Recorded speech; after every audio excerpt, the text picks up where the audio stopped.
After Israel's first prime minister, David Ben-Gurion, lost the elections that sent him into retirement, a man came to his house, knocked on the door, and asked to speak with the prime minister. Paula, Ben-Gurion's wife, answered the door and said to the man, "Ben-Gurion is no longer the prime minister." "Thank you," the man responded, and he said, "Sorry to bother you," and he left. After a quarter of an hour, the gentleman returned. "Can I speak with the prime minister?" he asked. "I already told you," said Paula. "Ben-Gurion is no longer the prime minister."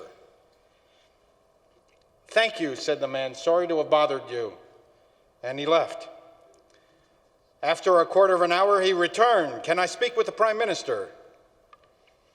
"I already told you," Paula, now agitated, admonished him. "Ben-Gurion is no longer the prime minister. Don't you understand?" "I understand very well," the man responded. "But it's so nice to hear."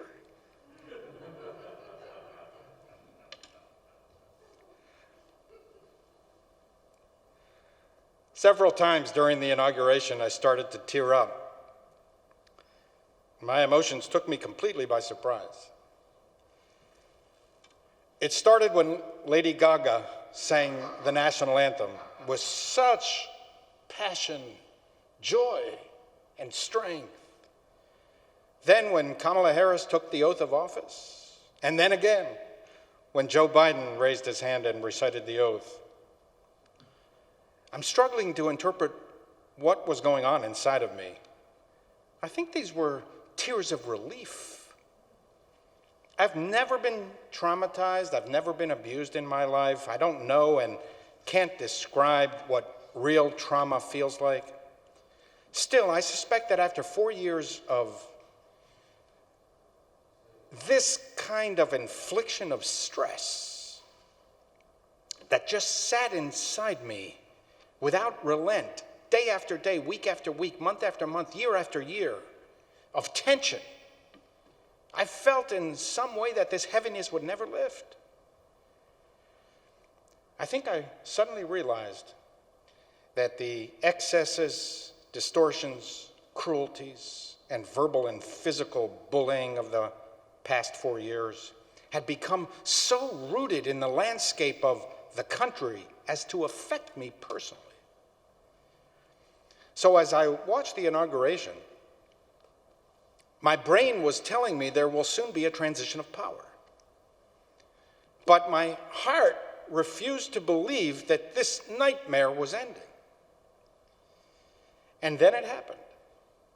First, Vice President Harris, and then President Biden swore to preserve, protect, and defend the Constitution of the United States, and I felt this heaviness lifting. I felt it physically. It just began melting away. The sadness began to ease. My emotions were relief, joy, and hope. Hope that we can restore what was lost. Relief that hopefully we dodged a near-death experience. I'm not blind to the enormous damage inflicted on this country and the monumental challenges facing us. Years of restoration and repair that lay ahead. We are still in a precarious situation. The danger still exists and will continue to threaten us for a long time.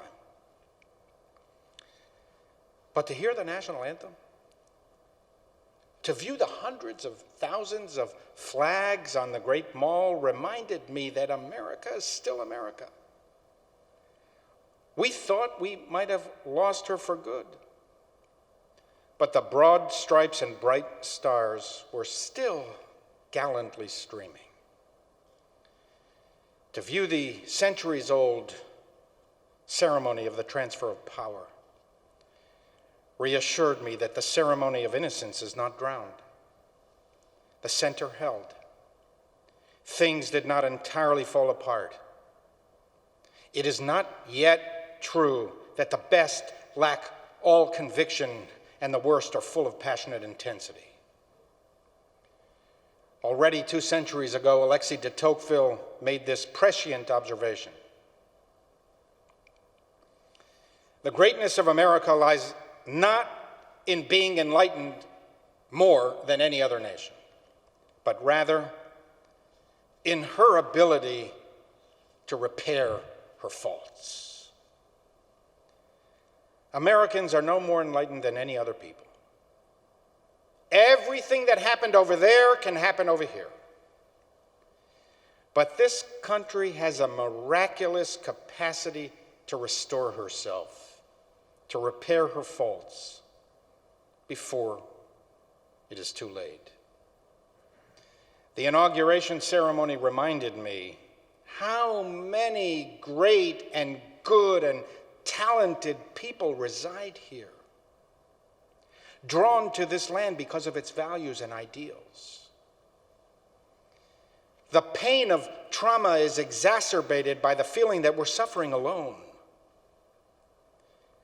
No one understands us. What we're going through by ourselves. The inauguration reminded me and reassured me that we are not alone. Tens of millions of people want better and know that we deserve better. That at the very least, what we expect from our government is competence, truth, decency, reliability, responsibility, and dignity. When President Biden took the oath of office, I thought to myself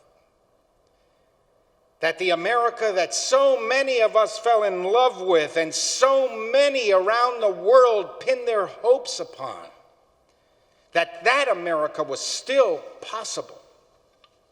She was not yet mortally wounded. And that amazing, brilliant, young, and uniquely American poet, Amanda Gorman,